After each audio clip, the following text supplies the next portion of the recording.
ఈరోజు ఇక్కడ చూస్తుంటే కృష్ణా గోదావరి నదులు హైదరాబాదు నగరంను ప్రవహిస్తే ఎలా ఉంటుందో తెలంగాణ నలుమూలల నుంచి మా ఆడబిడ్డలు తెలంగాణ తల్లి విగ్రహావిష్కరణలో పాల్గొని ఈ కార్యక్రమం ఒక అద్భుతమైన కార్యక్రమంగా చరిత్ర పుటలలో శాశ్వతంగా నిలిచిపోయే విధంగా ఇందులో పాల్గొన్న ప్రతి ఒక్కరికి మనస్ఫూర్తిగా నా శుభాకాంక్షలు.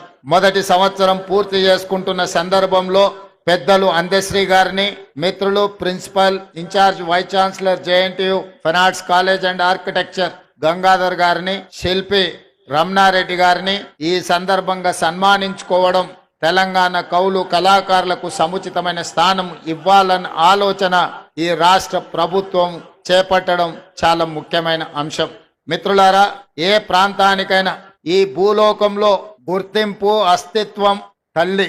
మన సంస్కృతికి సాంప్రదాయాలకి ప్రతిరూపం తల్లి.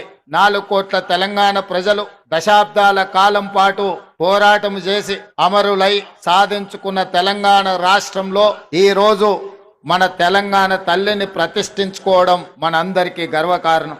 ఈ సందర్భంగా ఉమ్మడి రాష్ట్రంలో సమైక్య పాలనలో ఆనాడు తెలంగాణ సంస్కృతి మీద సాంప్రదాయాల మీద దాడి చేయడమే కాదు, హవయేళన చేస్తూ తెలంగాణ ప్రజల్ని అవమానించిన సందర్భాలు ఎన్నో మనం చూసినాం. అక్కడి నుంచి విద్యార్థి ఉద్యమకారులు అమరులై సాధించుకున్న తెలంగాణ రాష్ట్రంలో 10 సంవత్సరాలు తప్పకుండా తెలంగాణ సంస్కృతి పునరుజ్జీవింపబడుతుంది, మన తల్లిని గౌరవించుకుంటామని ఆలోచన చేసినాం. కానీ ఒక వ్యక్తి, ఒక కుటుంబం, ఒక రాజకీయ పార్టీ తమ గురించి మాత్రమే ఆలోచన చేసి 4 కోట్ల తెలంగాణ ప్రజల యొక్క ఆకాంక్ష పట్ల నిర్లక్ష్యం వహించడం వల్ల ఈనాడు ప్రజా ప్రభుత్వం తెలంగాణ రాష్ట్రంలో ఏర్పడ్డ తర్వాత తెలంగాణ రాష్ట్రంలో తెలంగాణ ప్రజల యొక్క ఆకాంక్ష నెరవేర్చాలన్న ఆలోచనతో నా సహచర మంత్రివర్గ సహచరులందరూ సంపూర్ణమైన సహకారంతో ఈ రోజు ఈ కీలకమైన నిర్ణయాలు మనం తీసుకోవడం జరిగింది.